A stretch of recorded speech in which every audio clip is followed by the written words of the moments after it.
Hello friends, welcome to my channel Dipti Prithibi. আবার অনেক দিন পর একটি নতুন গল্প নিয়ে ফিরে এলাম। গল্পটি ভালো লাগলে লাইক, কমেন্ট এবং শেয়ার করবে এবং আমার চ্যানেলে যদি নতুন এসে থাকো তাহলে চ্যানেলটিকে সাবস্ক্রাইব করে আমার পাশে থাকবে, আমার পুরো গল্পটি শুনবে। বিক্রম বাবা মা এর একমাত্র সন্তান। বাবা কেরানির চাকরি করতেন। বাবার চাকরি থাকাকালীন বাবা মারা যান, কিন্তু মা পড়াশোনা জানতেন না, তাই কাজটা পাননি। অন্যদিকে বিক্রম সবে উচ্চ মাধ্যমিক দেবে, তখন তার 18 বছর হয়নি। তার মানে সে নাবালক, তাই ওকেও কাজটা দিল না। বাবার পেনশনের টাকায় কোনো মতে সংসার চলে।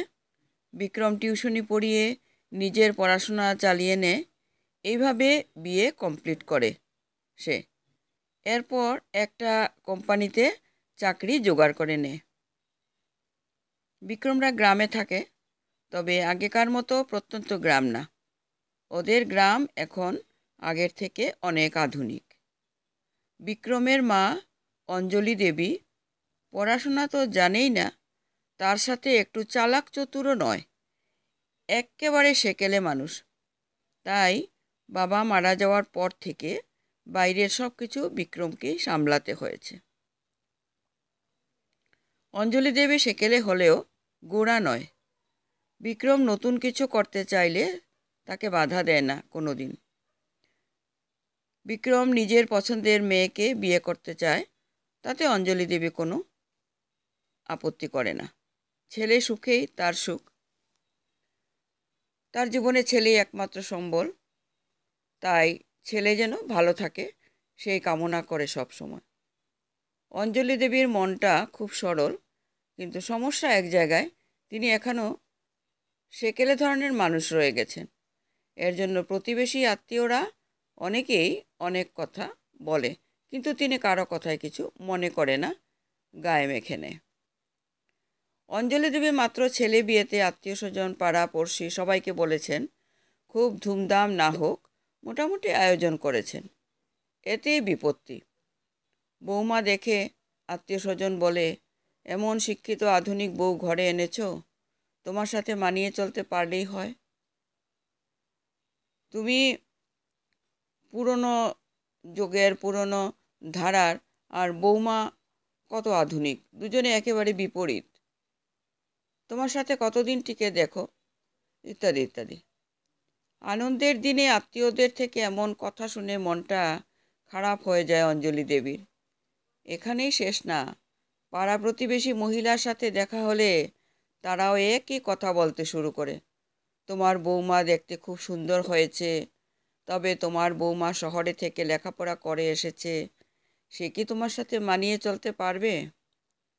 সে হলো গিয়ে শিক্ষিত আধুনিক এখনকার দিনের মেয়ে, আর তুমি সেই পুরনো চিন্তা ভাবনা। এক কথায় সেকেলে মানুষ। তাই দেখলে না, কয়েকদিন যেতে না যেতে কাপড় ছেড়ে চুড়িদার, কুর্তি কিসব পোশাক পরা শুরু করেছে, আর শাড়ি পরলে ঘুমটাও দেয় না। বিয়ের সব আচার বিচারও মানল না। দেখবে এই বউ বেশি দিন তোমার সাথে ঘর করতে পারবে না। আবার যদি চাকরি পায় তাহলে তো আর কথাই নেই। কিছুদিন পরেই তোমার ছেলেকে নিয়ে শহরে চলে যাবে, আর তুমি এখানে একা পড়ে থাকবে। তখন বুঝবে আধুনিক বৌমা ঘরে আনার কি ফল। এসব কথা শুনে অঞ্জলি দেবীর মন একেবারে ভেঙে যায়, তাই সব সময় মনমরা হয়ে থাকেন। ছেলে বৌমাকে এড়িয়ে চলে, বৌমার সাথে ভালো কথা বলেন না। বিষয়টা বিক্রমের চোখে পড়েছে। তিয়াশাও বলেছে, মা আমার সাথে ভালো কথা বলতে চায় না। বিক্রম দেখল ব্যাপারটা তো একেবারেই ভালো না।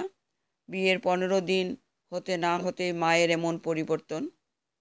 ও একটা কথা, তিয়াশা হলো বিক্রমের স্ত্রী।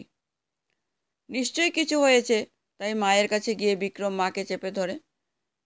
বিক্রম, মা আমি কয়েকদিন দেখছি তুমি আমাদের সাথে অন্য ব্যবহার করছো, আগে তো এমন করতে না। তোমার কি কিছু হয়েছে, না আমরা কোনো ভুল করেছি? মা, না তেমন কিছু হয়নি তো, এই তো তোর সাথে ভালোভাবে কথা বলছি। বিক্রম, তোমাকে আমি ভালো করে জানি মা, আগে কখনো তোমার এমন ব্যবহার দেখিনি। সত্যি করে বলো না মা, তোমার কি হয়েছে? মা, আমার খুব ভয় করছে। প্রতিবেশীদের কথা শুনে মনটা একেবারে ভেঙে গেছে, কিছু ভালো লাগছে না। বিক্রম, প্রতিবেশী কথা তুমি তো কোনোদিন কিছু মনে করতে না মা। আজ এমন কি হলো যে তাদের কথা শুনে তোমার মন খারাপ হয়ে গেল? সেজন্য আমার সাথেও কথা বলতে চাইছো না? মা, সবাই বলছে তোর বউ শিক্ষিত আধুনিক মেয়ে, সে কি আমার মতো সেকেলে শাশুড়ির সাথে ঘর করতে পারবে? আমি হলাম পুরনো দিনের মানুষ, আর বৌমা হলো এখনকার দিনের। আমি কি পারবো তার সাথে মানিয়ে চলতে? বিক্রম, ও এই ব্যাপার। আচ্ছা বলো তো মা, বাবা কি আমার মতো এরকম পোশাক পরতো বা এইসব জিনিস ব্যবহার করতো? সেও কি আমার মতো বাইক চালাতো? মা, তোর বাবা কি করে এইসব পোশাক পরবে? তখন কি আর এখনকার দিনের মতো এত সব কিছু ছিল? না আমাদের অত টাকা ছিল যে দামি দামি জিনিস কিনবে? বিক্রম, আমি তো এখনকার দিনের মতো, তাই না? আর পড়াশোনা করেছি, চাকরিও করছি, ঠিক তো? মা, হ্যাঁ, তুই এখনকার দিনের ছেলে। আর তুই কত দূর পড়াশোনা করেছিস বিক্রম? তুমি তো সেকেলে মানুষ। তাহলে আমার কি তোমার সাথে থাকতে অসুবিধা হয়েছে? না আমি তোমাকে ছেড়ে চলে গেছি? হ্যাঁ মানছি তুমি একটু কম বুঝো, তাই তোমাকে বোঝাতে গিয়ে অনেক সময় জোরে কথা বলি, তাই। তা বলে কি আমি তোমার সাথে ঝগড়া করি, তাই কি? মা, না একেবারে না। আমাদের মধ্যে মনোমালিন্য হয়, তবে ঝগড়া হয় না। তুই যা জানিস না আমি সেগুলো তোকে বলে দিই, আর আমি যা জানি না তোর কাছ থেকে শিখে নিই। বিক্রম, ঠিক সেই রকম তোমার বৌমাও আমার মতো এখনকার দিনের আধুনিক মেয়ে, আর তার পোশাক, তার আচরণ সবই এই সময়ের মতো। মা, তুমি পারবে না তোমার আধুনিক বৌমাকে আধুনিক ছেলের মতো ভালোবাসতে? পারবে না মেয়ের মতো আপন করে নিতে? মা, হ্যাঁ পারবো, নিজের মেয়ে করে রাখবো। বিক্রম, এতেই হবে। আর একটা কথা, সবাই তোমাকে পুরনো চিন্তা ভাবনার মানুষ বলে সবাই তোমাকে হেয় করে। মা, তুমি পারবে না পুরনো ধারণা থেকে বেরিয়ে এসে আধুনিক শাশুড়ি হতে? মা, আমি পড়াশোনা জানি না, আমি কি পারবো এখনকার মতো হতে? বিক্রম, কেন পারবে না? তোমার পুরনো চিন্তাধারা একটু পরিবর্তন করলেই সব হয়ে যাবে। মা, তাই না হলে তোদের জন্য একটু কষ্ট করব, তবে আমি কিন্তু টিভি সিরিয়ালের শাশুড়ির মতো হতে পারবো না। বিক্রম, তোমাকে অত আধুনিক হতে হবে না, শুধু সাধারণ হলেই হবে। আর প্রতিবেশীর কথায় কান দিও না, তারা তো সব বিষয়ে সমালোচনা করে। ওটাই তো ওদের কাজ, ওদের কথা শুনে নিজের মন খারাপ করবে। তুমি আমাদের সাথে থাকবে, আমরা তোমার সাথে আছি। ছেলের সাথে কথা বলে অঞ্জলি দেবীর নিজেকে আজ অনেক হালকা মনে হচ্ছে। ছেলে যখন সাথে আছে, এখনও আগের মতোই মায়ের খেয়াল রাখে, তখন ভয় পাওয়ার কিছু নেই। বৌমার সাথে না মিশে তার সম্বন্ধে খারাপ ধারণা করা ঠিক হবে না। তার থেকে ভালো হয় নিজেকে এই সমাজের মতো আধুনিক করে আত্মীয় প্রতিবেশী মুখে ঝামা ঘষে দিতে হবে। তার জন্য না হয় নিজেকে একটু পরিবর্তন করবে। বিক্রম, মাকে তো বুঝিয়ে এবার বউকে বোঝাতে হবে। তাই বউকে বলে, আচ্ছা তিয়াশা, এই বাড়িতে তোমার কেমন লাগছে? আর আমার মাকে কেমন মনে হচ্ছে? তিয়াশা, বাড়িতে ভালোই লাগছে, তবে তোমার মা মনে হয় পুরনো দিনের মানুষ। বিক্রম, তোমাকে তো বিয়ের আগে বলেছিলাম আমার মা একটু সেকেলে। তিয়াশা, হ্যাঁ ওই ধরনের। বিক্রম, তিয়াশা তুমি পারবে না আমার মায়ের সাথে মানিয়ে চলতে, আমার মাকে তোমার মা ভাবতে? হ্যাঁ পারবো, তোমার মা মানে আমার মা। বিক্রম, শুধু মায়ের সাথে মানিয়ে চললে হবে না, তোমার মায়ের মতো আমার মাকেও একটু আধুনিক করে দিও। তার জন্য না হয় একটু কষ্ট করবে। তিয়াশা, তোমার মা কি চাইবে বৌমার কথা শুনতে? বিক্রম, তুমি কেন বৌমা হতে যাবে? তার মেয়ে হয়ে তাকে বলবে, তাহলে অবশ্যই শুনবে। তিয়াশা, ঠিক আছে, তোমার জন্য না হয় এটুকু করব। বিক্রম, তাহলে আজ থেকে আমি, তুমি আর মা তিনজনে মিলে অঞ্জলি দেবীকে আধুনিক করার চেষ্টা করব। কয়েকদিন যেতেই তিয়াশা একটু একটু করে বাড়িঘর সুন্দর করে গুছিয়ে পরিপাটি করে তোলে এবং শাশুড়ি মাকেও আধুনিক করার জন্য আদব কায়দা শেখাতে থাকে।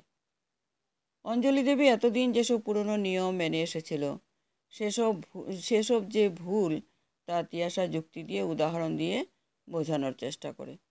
কিভাবে এখনের সমাজে মিশতে হয় তাও শেখায়। শাশুড়ির সাথে মায়ের মতো ব্যবহার করে। অঞ্জলি দেবী ও তিয়াশার ব্যবহারের মুগ্ধ, এখন ছেলে থেকে বৌমা যেন বেশি আপন। কয়েক মাসে অঞ্জলি দেবীর বাড়ির সাথে সাথে অঞ্জলি দেবীর অনেক পরিবর্তন হয়েছে। আগের অঞ্জলি দেবী আর এখনের অঞ্জলি দেবীর অনেক পরিবর্তন।